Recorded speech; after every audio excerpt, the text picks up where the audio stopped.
नमस्कार दोस्तों, Indian law reporter में आपका स्वागत है। और हमने जो पिछला वीडियो था धारा 9 हिंदू विवाह अधिनियम 1955 का बनाया था, ये उसका दूसरा पार्ट है और उसी का आगे का पार्ट है। छोटा सा वीडियो है और उम्मीद करते हैं और आपसे प्रार्थना करते हैं कि इसको भी आप पूरा देखें। और इसमें कुछ हार्ड फास्ट ऐसा कोई हमने कुछ नहीं बताया है, सिंपल है।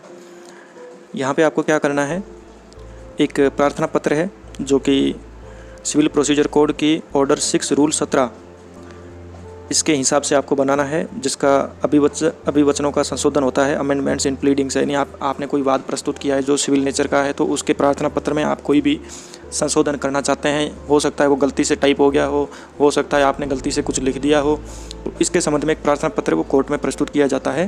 तो यहाँ इस वीडियो में हम आपको ये बताएंगे कि वह प्रार्थना पत्र कैसे टाइप होता है और उस प्रार्थना पत्र को आपको कब प्रस्तुत करना चाहिए, क्या क्या सावधानियाँ रखनी है आपको।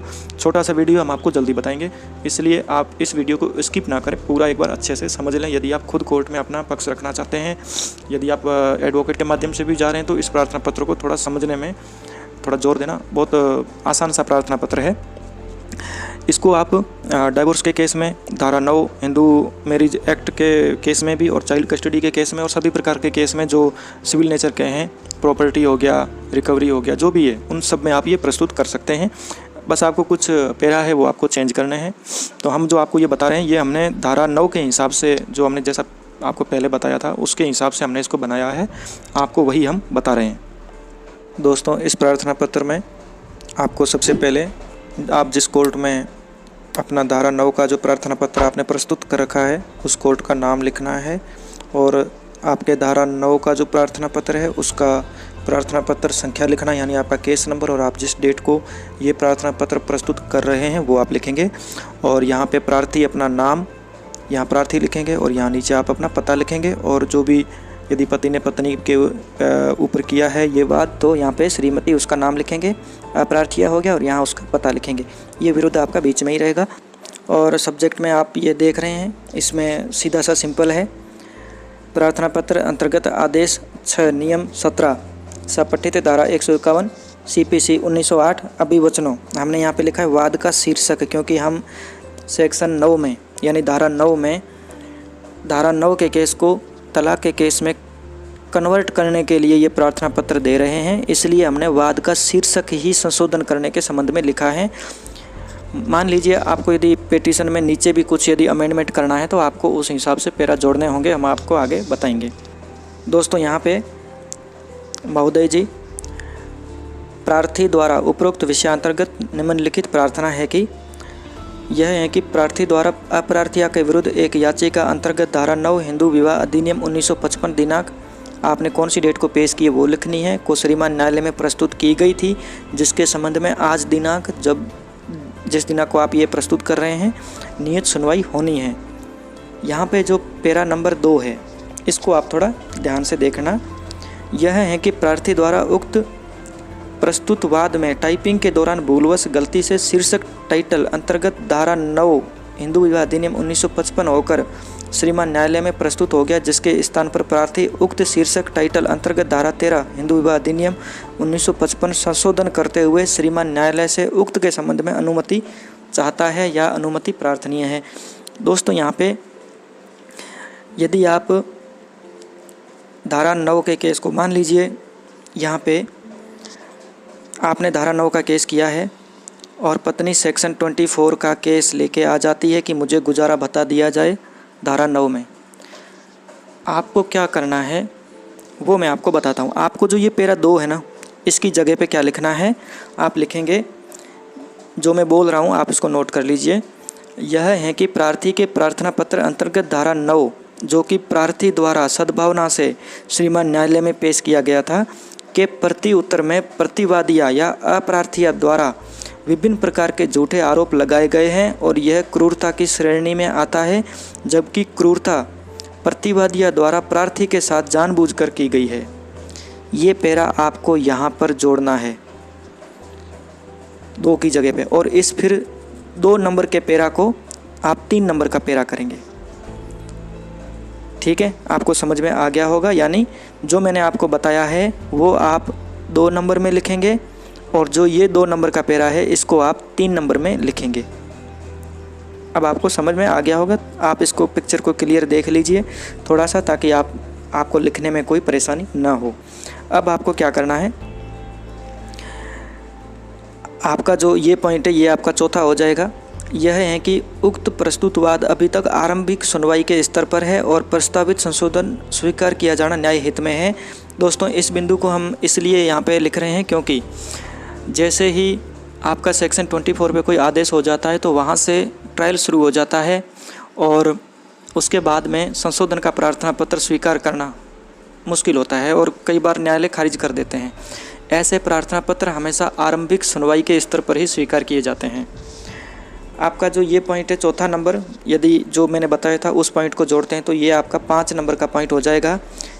इसमें यह है कि उपरोक्त संशोधन प्रकरण के उचित और प्रभावी निराकरण के लिए आवश्यक है। संशोधन आवेदन सद्भावनापूर्ण प्रस्तुत है जो पक्षकारों में उत्पन्न वास्तविक विवाद के न्यायपूर्ण निराकरण के लिए आवश्यक है। ये आप पॉइंट जैसा है वैसे ही आप रहने देंगे। और ये वाला जो पॉइंट है यह है कि प्रस्तावित संशोधन मामले की सारवान प्रकृति और मूलभूत तथ्यों में कोई परिवर्तन नहीं करता है और अन्य तथ्य यथावत रहेंगे। यह आप ऐसे ही रखेंगे। दोस्तों, ध्यान ये देना है कि आप जो भी प्रार्थना पत्र बना के दे रहे हैं संशोधन का, उसको यदि आप लगाते हैं तो जो आपका प्रकरण है उसकी मूल प्रकृति में जो आपने रिलीफ मांगी है उसमें कोई चेंज नहीं होना चाहिए, वो बिल्कुल वैसे ही होने चाहिए। अब दोस्तों, आपको क्या करना है, लास्ट में आपको लिखना है प्रार्थना में यह है कि प्रार्थी विनम्र निवेदन करता है कि उपरोक्त अनुसार उक्त पिटीशन के टाइटल में संशोधन की अनुमति प्रदान करते हुए यह प्रार्थना पत्र मंजूर फरमाया जाए। आप नीचे अपना प्रार्थी का नाम लिखेंगे, प्रार्थी लिखेंगे और यहाँ पे तारीख लिखेंगे और यहाँ पे उस सिटी का नाम लिखेंगे जहाँ कोर्ट में आप ये प्रस्तुत कर रहे हैं। अब दोस्तों, आपको इम्पोर्टेंट कुछ पॉइंट्स बता देता हूँ। यहाँ पे हमने उक्त पिटीशन के टाइटल में संशोधन, हमने ये जो प्रार्थना पत्र है सिर्फ टाइटल में संशोधन के लिए लिखा है कि आपको सेक्शन 9 के केस को सेक्शन 13 के केस में बदलना है। ये केस आपको कब बदलना है, आपने सेक्शन 9 का केस किया, उसका नोटिस उसको चला गया, नोटिस के बाद में वो पहली सुनवाई पे, क्योंकि ये ज़्यादातर केसों में देखा गया है सेक्शन 9 का नोटिस जैसे ही महिला को मिल जाता है पहली सुनवाई में सेक्शन 24 गुजारा भत्ता का एप्लीकेशन प्रस्तुत हो जाता है और वो महिला आके कहती है सेक्शन 24 हिंदू मैरिज एक्ट के प्रार्थना पत्र देके कि मुझे गुजारा भत्ता दिया जाए। आपको यह प्रार्थना पत्र तैयार रखना है। 1 रुपये की कोर्ट फीस की टिकट है वो लगा के तैयार रखिए, साइन करके तैयार रखिए, प्रिंट वगैरह लेके तैयार रखिए। जैसे ही सेक्शन 24 की एप्लीकेशन वो देती है आप उसी दिन ये एप्लीकेशन तुरंत दे देना। ये काम आपको करना है, आप बाद में मत देना, उसी दिन देना है।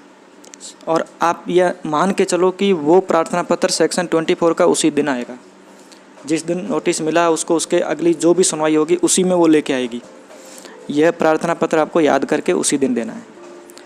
उसकी अगली तारीख को भी आप देते हो ठीक है, लेकिन फिर जज ये कहेंगे कि पहले आप सेक्शन 24 का जवाब लेके आओ। सामने वाला वकील बोलेगा इन्होंने बाद में प्रार्थना पत्र प्रस्तुत किया, हमने जो किया वो आप पहले दो। तो आपका ये प्रार्थना पत्र पहले निर्धारित होगा यदि आप ऐसा करते हैं तो। और यदि आप ऐसा ये प्रार्थना पत्र देते हैं तो वहाँ उस पार्टी के ऊपर दबाव बनेगा कि सेक्शन 9 का केस सेक्शन 13 में बदल रहा है और ये विधिक है, सेक्शन 9 का केस सेक्शन 13 के केस में बदल सकता है। इसमें कई डिसीजन है, आप ऐसा कर सकते हो। दोस्तों, यहाँ पे आपको छोटी सी चीज़ और बता देता हूँ। यदि आपने सेक्शन 9 का कोई भी वाद प्रस्तुत किया है तो सेक्शन 9 के बाद में आप पूरी घटनाएं लिखेंगे कि क्रूरता कहाँ पे हुई है, किस तारीख को हुई है, समय, स्थान, प्रकार, आपने मेडिकल लिया, कोई भी चिकित्सा करवाई, A to Z पूरा जिक्र करेंगे सेक्शन 9 के केस में।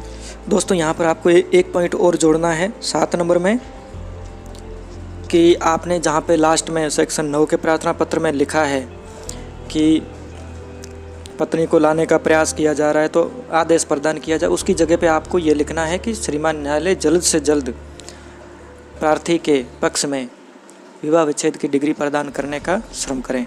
ये आपको वहाँ पर जोड़ना है और ये प्रार्थना पत्र आपको प्रस्तुत कर देना है। सेक्शन 24 का प्रार्थना पत्र जैसे ही आता है उसी दिन। हम पूरी सावधानी रखते हैं कि जो भी बताएं उसको हम सही से बताएं, आपको फ़ायदा हो। फिर भी ये कानून का ऐसा क्षेत्र है जहाँ पे आप जितना घुसोगे आपको जाल ही नज़र आएगा, अंधेरा नज़र आएगा, आपको अपनी रोशनी खुद तलाशनी है। निवेदन मेरा छोटा सा यह है, रूलिंग हमेशा बदलती रहती है, कभी कुछ और होता है, कभी कुछ और होता है। जो जज जैसा कोर्ट में बैठा है वो अपने हिसाब से डिसीजन देता है। यदि आपका ये प्रार्थना पत्र स्वीकार नहीं होता है तो आप हाई कोर्ट जाके भी स्वीकार करवा सकते हो। जो सेक्शन 9 का वीडियो है उसके लास्ट की जो स्लाइड है जहाँ पे जजमेंट भी आपको बताए गए हैं, उस जजमेंट को आप पढ़ लेना, आपको समझ में आ जाएगा। जुड़े रहें इंडियन लॉ रिपोर्टर से, और नई नई अपडेट जितनी भी आएगी हम आपको सूचित करते रहेंगे। और चैनल को सब्सक्राइब कर लें